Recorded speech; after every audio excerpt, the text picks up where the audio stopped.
আসসালামু আলাইকুম ভিউয়ার, সবাইকে ওয়েলকাম করছি আমার নতুন আরও একটি ভিডিওতে।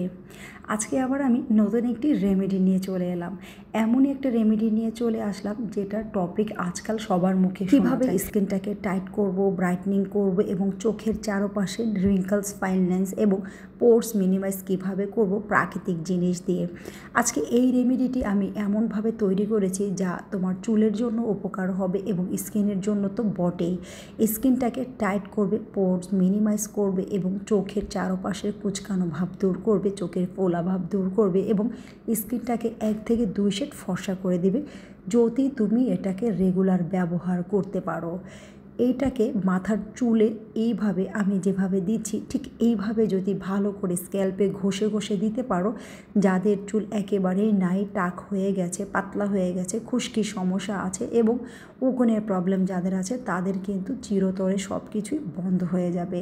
যেমন চুল পড়া বন্ধ হয়ে যাবে, খুশকি বন্ধ হয়ে যাবে এবং চুলটা কিন্তু লম্বা করবে, কালো করবে, শক্ত করবে। বন্ধুরা, যারা কালার করেছো তারা এটাকে একটু স্কিপ করে যাবে, কারণ কালার কিংবা রিবন্ডিং হেয়ারে কিন্তু চুলটা একটু রাফ হয়ে যেতে পারে। যারা একদমই কোনো কিছু ব্যবহার করনি, কোনো কেমিক্যাল ব্যবহার করনি, তারা এটাকে ব্যবহার করতে পারো। অতিরিক্ত যদি কালার করে থাকো তাহলে এটা ব্যবহার করা যাবে না, সামান্য পরিমাণে কালার হলে ব্যবহার করতে পারবে। এটা দিয়ে 1 থেকে 1.5 ঘন্টার মতো মাথায় এবং স্কিনে রেখে দিবে। তারপরে নর্মাল ঠান্ডা পানি দিয়ে ভালোভাবে ফেসটাকে ক্লিন করে এবং মাথাটাকে ভালো করে শ্যাম্পু করে ওয়াশ করে ফেলতে হবে।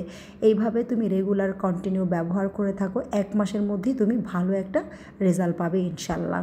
তাহলে কথা না বাড়িয়ে দেখা যাক মূল ভিডিওটি। এই রেমেডিটি তৈরি করতে নিতে হবে চিয়া সিড।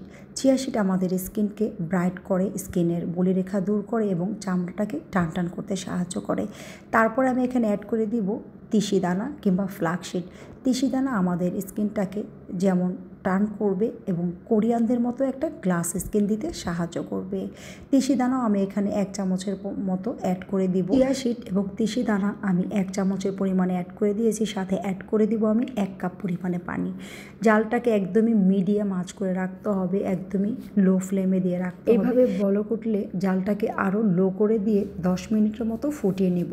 10 মিনিট ফোটানো হয়ে গেলে কিন্তু রেমেডিটি তৈরি হয়ে যাবে। এরপরে এটাকে ভালো করে নেড়ে চেড়ে উঠিয়ে ফেলতে হবে।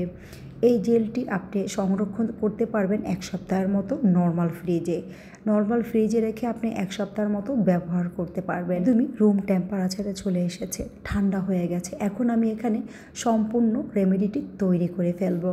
এখানে অ্যাড করে দিয়েছি সামান্য পরিমাণে অ্যালোভেরার 1 টুকরো, তার সাথে অ্যাড করে দিব গরুর কাঁচা দুধ।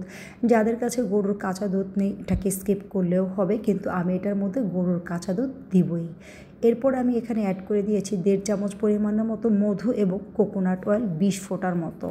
এখানে আপনি চাইলে আমন্ড অয়েলও ব্যবহার করতে পারবেন।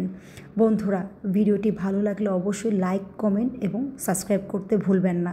পাশে থাকা বেল আইকন বাটনটি অন করে দিবেন, এতে করে আমার প্রত্যেকটা ভিডিও সবার আগে পৌঁছে যাবে আপনাদের কাছে। আল্লাহ হাফেজ।